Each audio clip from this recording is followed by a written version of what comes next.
Professor Broadie is an honorary professor, the research fellow at the University of Glasgow and a fellow of the Royal Society of Edinburgh, who has kindly awarded us a grant for our network, research network in incidental thought. Alexander Broadie holds master's degrees from the Universities of Edinburgh and Oxford and doctorates from the Universities of Glasgow and Blaise Pascal, Clermont-Ferrand 2. Among his many books are The Shadow of Scotus, Philosophy and Faith in Pre-Reformation Scotland, A History of Scottish Philosophy, Agreeable Connections, Scottish Enlightenment Links with France, and as editor and contributor, Studies in 17th century Scottish philosophers and their philosophy. He has, as you can tell, written extensively on Scottish philosophy and its links with France. And today he's going to talk about Kenneth White's poetry. So we move from the essays and from his philosophical thoughts to poetry. And the title of his talk, you can see, is Painting the Invisible, a philosophical comment on Kenneth White's poem, MacTaggart. Thank you very much. The first paragraph of my talk has been snitched from a volume of poetry by Kenneth. So earlier on, I said to Kenneth that there was an opening paragraph of his poetry, and I didn't practice moral blackmail very often, but I was going to practice it this time. I said, if you don't read that poem for me, I'm going to read it for myself, and you will so regret it. I said, and anyway, he blanched and said, well, yes, he said, and this is a great honor for me. I'm ever so pleased. So the first paragraph of my paper will be read by the author of the paragraph. So here we go. The title of the poem is MacTaggart, who is a Scottish... The title of the poem is MacTaggart, and Alexander's talk turns around this poem. Okay, MacTaggart. What was he after there at Machrihanish? This man whose painting the little critic said had no finish. That sense of windswept space, sea and sky and multiple movement, landscape seen as mindscape, the human figures more and more transparent till they disappear. If the question had been put to him directly, he would have made no answer, simply walked a little further along the shore.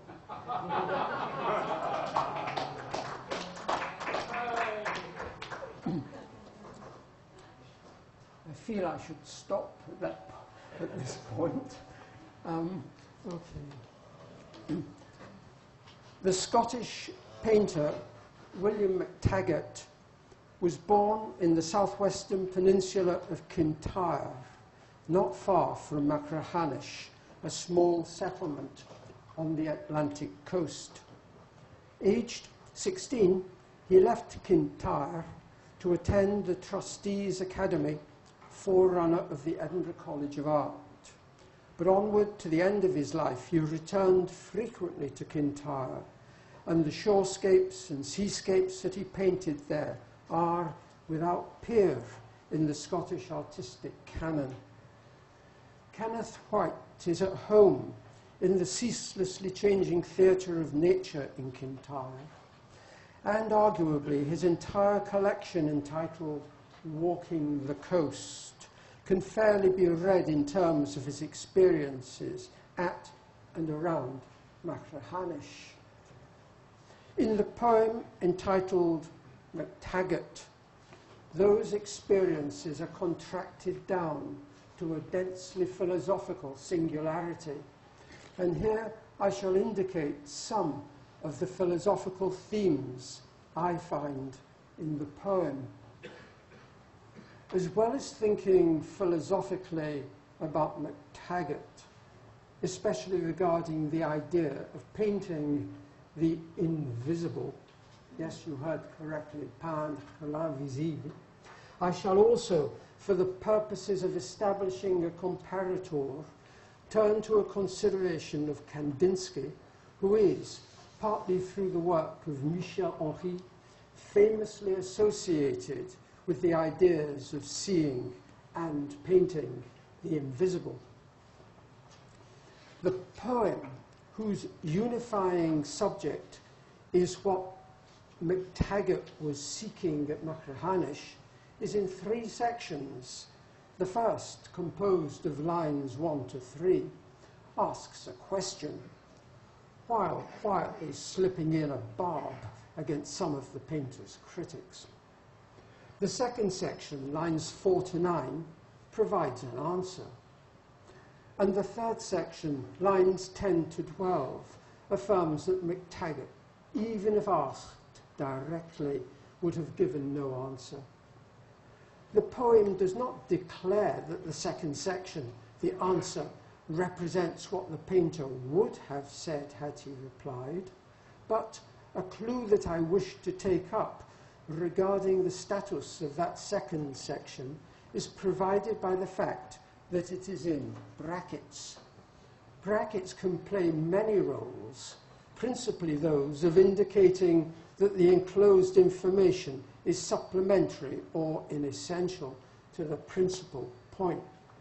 But in the present writer's judgment, which, by the way, has just been completely confirmed by the way that Kenneth read that poem, in the present writer's judgment, the difference that brackets make here is simply that they mark the fact that the answer provided represents the poet's judgment on the matter of what the painter was after, whether or not it also represents the painter's.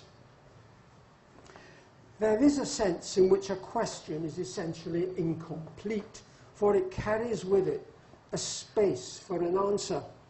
In the case of the poem MacTaggart, as we saw, the space created by the opening question is immediately filled by the poet, though MacTaggart himself, we are told, as I've said, would not have answered it if questioned directly, thus implying that he would have left it as uncompleted or unfinished business. There is another piece of incompleteness or unfinished business at work here, and incompleteness emerges, to my mind, as a concept overarching the poem.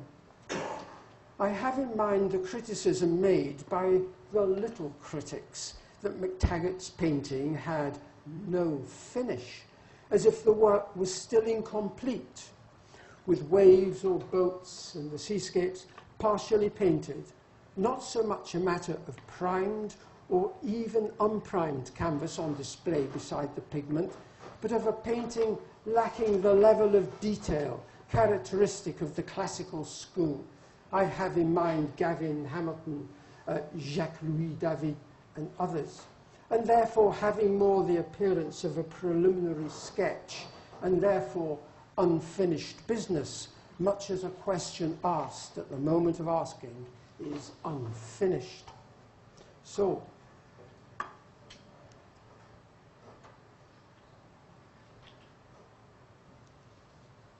particularly interesting in relation to this point is Kenneth White's reference to the human figures that become more and more transparent till they disappear. The visible rendered invisible, nothing where there should be something. In many of MacTaggart's works, such as this one, The Storm, there are human figures, including figures in the foreground, that are barely sketched in, hardly there, where a little critic would complain that the painter had missed out too much. The concept of finish is widely deployed in discussions about painting. In line with the poet's trajectory, we may wonder whether that same concept of finish is applicable to the natural world, no less than to painted representations of it, a question that would naturally prompt inquiry into whether the natural world can be thought of as finished or indeed as unfinished, except on the assumption that it owes its existence to a cosmic artificer. I'll return to this matter later, but I should say that it's going to take up some of the things that were being said earlier by both our speakers. I refer to this matter because by the end of line 5, the poem is focused on the natural world, for it has just made reference to two mutually inseparable characteristics of Kintyre's Atlantic coast: wind-swept space and sea and sky in multiple movement.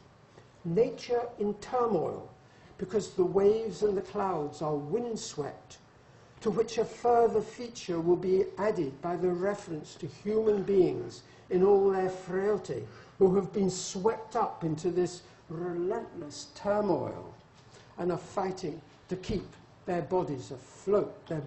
And in this class, to keep their boat afloat. This is the emigrant ship by McTaggart, fighting indeed to stay upright on terra firma in a howling gale. These, you can just make them out, are the people waving farewell. Not to mention, I think it is a dog howling on the coast as well, no doubt as the master goes off from the ship. Nature, embodied in Kintyre's landscape, seascape and landscape, is apparently what a painter is after, in answer to that opening question. But then abruptly, the poet changes direction, goes into reverse with his reference to landscape seen as mindscape. The poet had been pointing outward and upward, and now suddenly it's not to the outscape, but to the inscape that we are bidden to give our attention. Perhaps the feature of McTaggart's paintings that prompted the poet's switch from outside to inside is indicated by the termination of the bracketed passage, the human figures more and more transparent till they disappeared, in this one and also in The Storm. It is true that McTaggart was a past master at representing human figures who were so well camouflaged as to be barely detectable. And in particular, he populated many canvases with people whose skin, hair and clothing had the same colour and patterns as their natural environment. Or perhaps it would be better to keep faith with the poem's own description of the situation, namely that the figures are more and more transparent. It is not that the surfaces of the figures are more and more like the surfaces of the background nature, but that we are being enabled to see right through the figures, so that it is as if we are looking not at the figures, but at the land and the waters that are behind them. As exactly here, where we've got windswept and then wave-swept people lying here, and you're not sure whether you're looking at the people or right through them at the landscape visible behind them. It's as if some of the human figures are made of glass. I think this is also equally clear in this one, where in very many cases one really looks, it does seem as if one is looking through the people at the landscape that's behind them, and not simply looking at people whose appearance is that of the surrounding landscape. So, made of glass.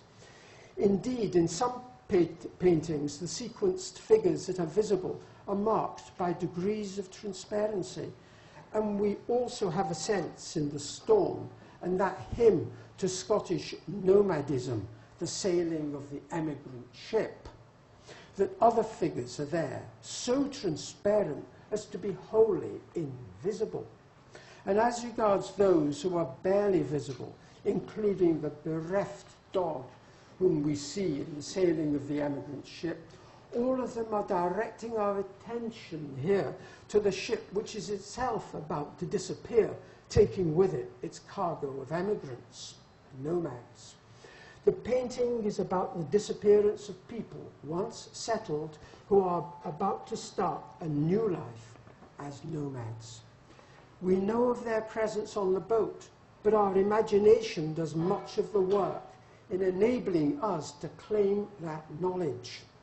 Just how much work our imagination does in facilitating our awareness of outer objects not visible to us is a question to which I must turn in compliance with my aim to follow the trajectory of Kenneth's poem.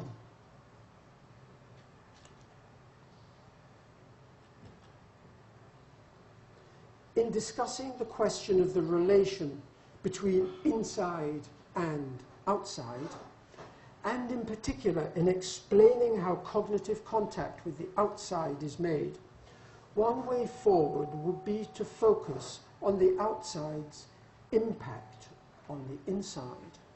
Another will be to wonder whether the distinction between inside and outside is a figment, or perhaps better, as I'll explain in a minute, a fiction of the imagination.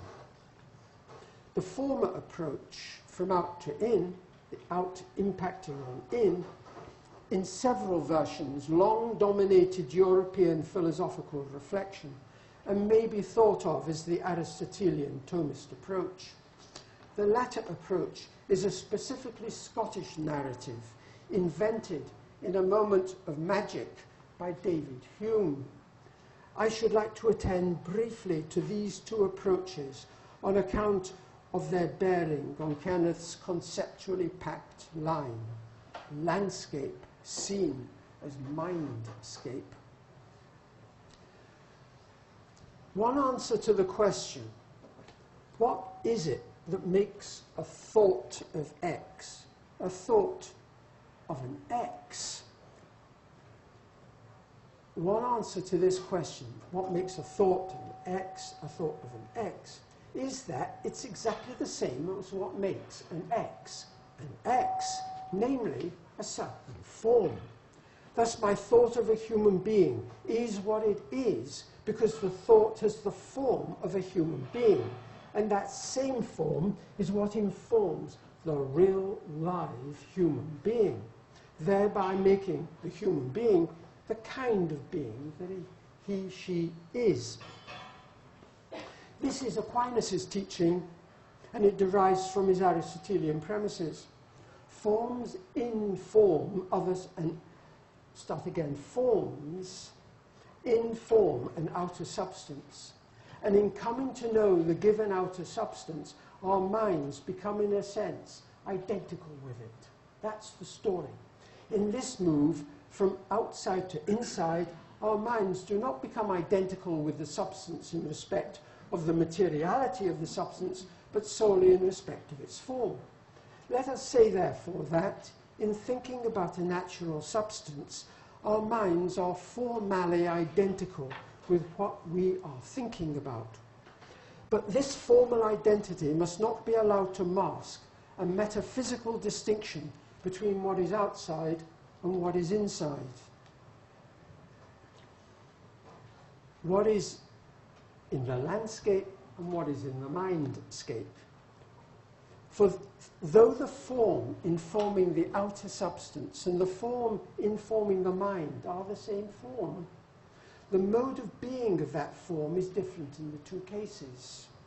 Medieval philosophers spoke of the natural being, the esse naturale, of the outer form, and the intentional being, the esse intenzionale, of the inner.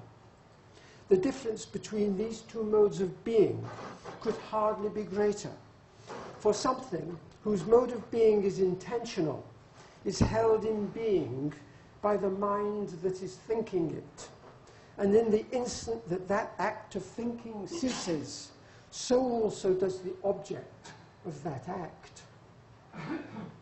In absolute contrast, the being of something that is natural, something in the natural world, is not held in being by a mental act. If no thinker attends to it, it continues in being regardless. And if it ceases to be, it does not do so in virtue of the closure of a cognitive act by any thinker.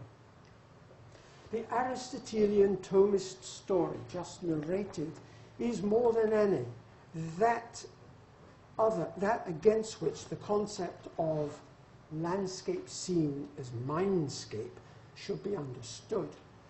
For the earlier narrative, the Aristotelian Thomist focuses on the inside being informed by the outside.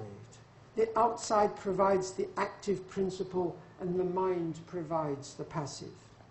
By contrast, and here I understate Hume's account of the matter, the outside should be seen in terms of its being informed by the inside.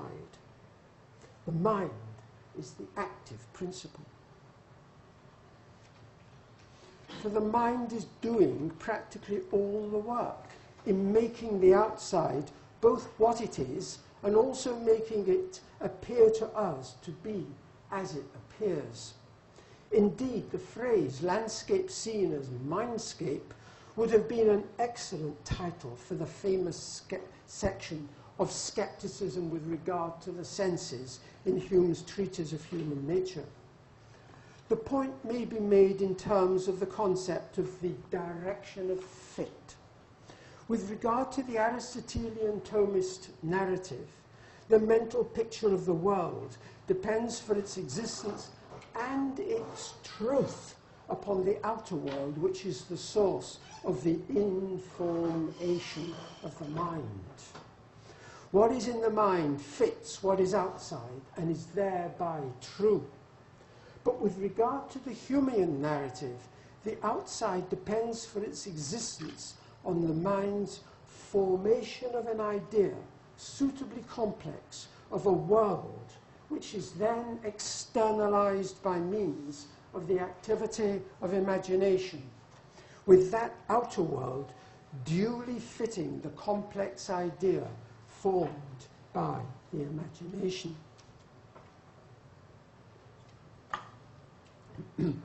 Hume finds himself on the inside, where the acts of which he is conscious are solely mental acts of perceiving, remembering, anticipating, and so on, and where the objects of those acts are only impressions and ideas, in a word, perceptions, which are, in his phrase, fleeting existences, in that they exist for only so long as we are conscious of them, and which do not have a lasting identity that can survive a period, however brief, of not being perceived. Surely they have intentional being, and they have nothing more. Perhaps, trapped in this enclosed world, a Cartesian Hume, there's a contradiction, a Cartesian Hume might have tried to escape via demonstration of God's existence. Hume, being Humean, had no such escape route and was left with the problem that his description of the world, a description which constitutes the opening premise of the treatise, seems to leave completely unaccountable the natural world, which is a world whose existence does not at all depend on us. While we could perhaps say that our world is entirely on the inside, this needs to be finessed for the sake of persuading those who are uneasy about the possibility of an inside if there is no outside. But Hume had a belief that he characterized as natural belief in an outer world whose being does not depend on its being an object of perception by his mind. And his account of the existence of the outside is an account of the way in which the mind, and especially the imagination, with its three principles of association of ideas, constructs out of the disorderly and even chaotic swirl of impressions and ideas a coherent picture, whose coherence gives us the illusion that the outer world, thus pictured, has an existence of its own, and is therefore able to remain in existence without the aid of us who have provided the matter consisting of impressions and ideas out of which the world outside is formed.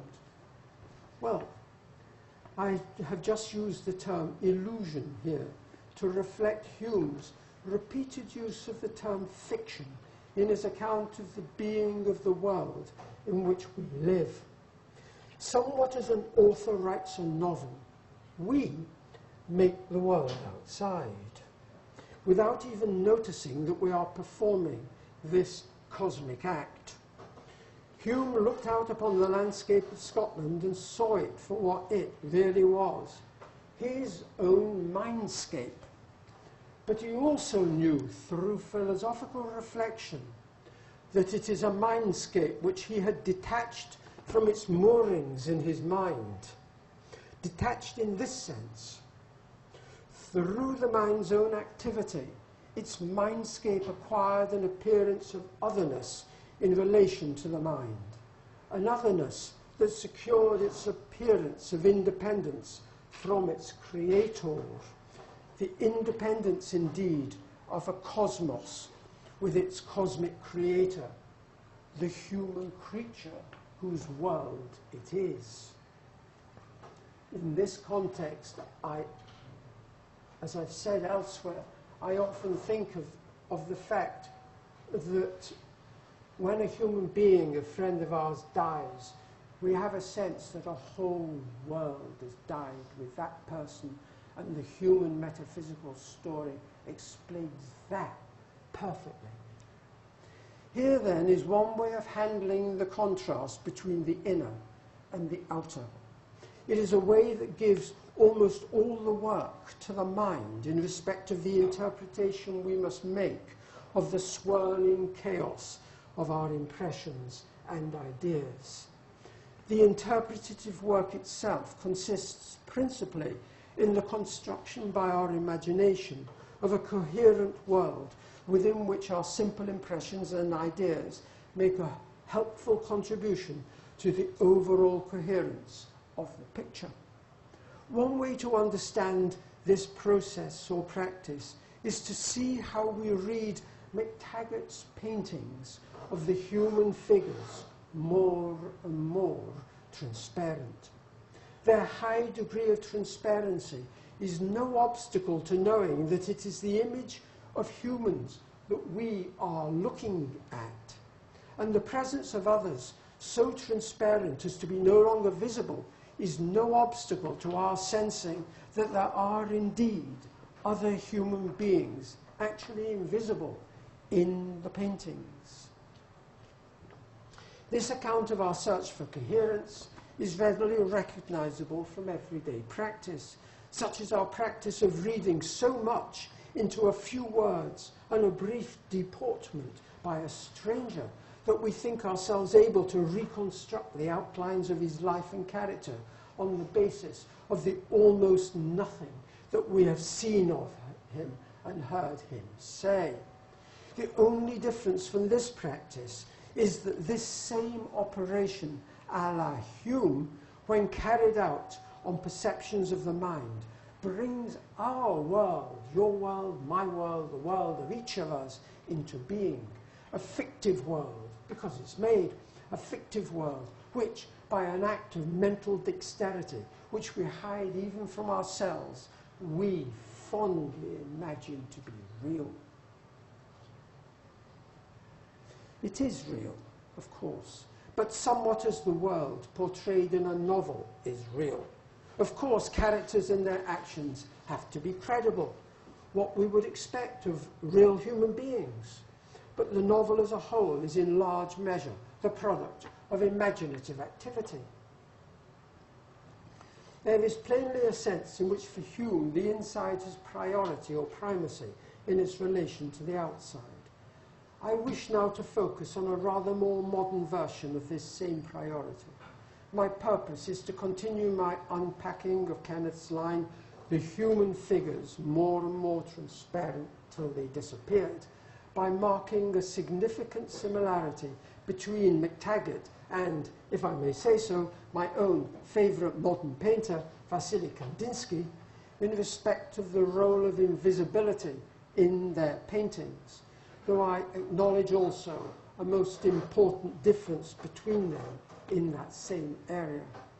Invisibility is, via the concept of transparency, at the heart of many of McTaggart's paintings, and it is also assuredly at the heart of Kandinsky's concept of abstraction. Transparency and camouflage are two ways of being invisible. In the case of something transparent, such as a sheet of plate glass, we not only look at it, but also through it, and may have no clue that it is present. It is invisible to us, even though we are staring at it. This case is different from that of full camouflage, which leaves the spectator staring directly at it, but not through it. The object, which is the glass being an object, and not knowing that it's there, as something distinct from the surrounding landscape. Again, through its camouflage, it is invisible to us as a distinct object, though we are staring at it. McTaggart uses both these means as a way of reducing the visibility of the players in his scene. Sometimes it is as if we see remnants or tatters of the people, so that we see them right through them as through a window, and sometimes it is as if they are in camouflage clothing. Either way, they are en route to invisibility. The kind of invisibility at issue regarding McTaggart differs crucially from the kind that underlies Kandinsky's concept of abstraction. Kandinsky's oeuvre moves from the representational to the abstract. In his earlier works, an external something with a given geometric form is represented by an image that has at least a roughly similar form. The degree of similarity between, say, the village of Murnau and Kandinsky's paintings of the village diminishes as his work develops. What we think of as his step into abstraction comes when he produces works that are not in any sense copies or replications of external objects. They are instead the products of a complete move, or I should say a completed move, into subjectivity. The new works are paintings of the subject's mind and the subject's mental states and mental actions. Kandinsky seeks to represent the life of the mind, what some call the inner life, though for Kandinsky that phrase is surely pleonastic, insofar as for him life is, by its nature, something on the inside. The sensing, the feeling, and so on, joy, sorrow, tranquility, pain, but not the object causing pain, nor the look of anguish on the face of a person in bodily pain. These inner things are what Kandinsky paints when he paints abstracts. What he paints are invisible in virtue of their innerliness, while at the same time, of course, they also constitute a framework of states, mainly affective states, which can only be on the inside, and in terms of which we interpret the outer world. Kenneth White is surely in this same territory when he writes in number 18 in Walking the Coast. And I should have asked you to read this as well. And why do I squander my lifetime painting? Because when I am painting, I know myself in the midst of something living. Kandinsky spent years thinking about individual colours, pondering them when adjacent to other colours, meditating on coloured forms and on the affective impact of different coloured forms when in contact with each other. He meditated also on the tranquility that seemed linked to certain colours and conjunctions of colours, and the distress, anxiety or sorrow seemingly linked to others. Likewise, he noted the tranquility naturally associated with certain shapes, and on the other hand sensed the turbulence associated with jagged lines. In practical terms, his willful and intense gaze on his own inner life yielded up knowledge that enabled him to paint what is invisible, namely his own affective life. Whether his methodology and consequent knowledge are trustworthy is an empirical question, in my opinion, to be answered by our judgment of the value of the paintings that were an outcome of his carefully slanted, years-long, intense reflection on his inner state. I'm nearly finished, as is my voice. Insofar as we understand abstraction in painting to be painting of our inner senses, abstracted from outer objects, then I want to add, all artists have produced abstract art insofar as their affective states are represented in their paintings. We thus notice the abstract elements in a painting that can also be seen as a straightforwardly representational work. But what is required is the presence of the painter's inner being that is at work in any painting that is a work of art. For example, and here we go again. Do I want that? No. I want that.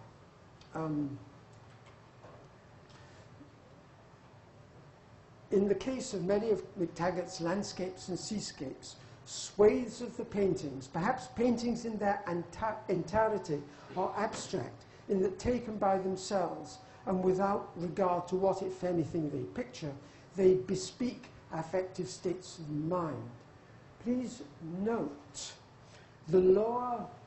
this lower right quadrant of McTaggart's The Storm, which the spectator could readily interpret in terms of a turbulent, agitated, even desperate spirit.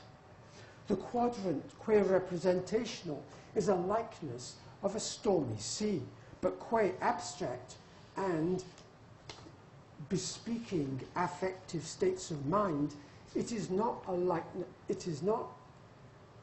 likeness. The quadrant is not a likeness of those inner states, nor can be, of course, since the states are invisible, and nothing, therefore, can literally look like them, but they do look like, in the suitably metaphorical sense I've spelled out, the inner state, the state of mind. I return finally, therefore, to the opening question of Kenneth's beautiful poem, the question, what was he after there at Machrihanish? The poet then provided an answer, that sense of windswept space, sea and sky in multiple movement, landscape seen as mindscape, the human figures more and more transparent, till they disappeared. McTaggart, we are told at the end, was silent, but he would let his paintbrush do the talking for him. The storm was a peerless answer. It says it all. Thank you.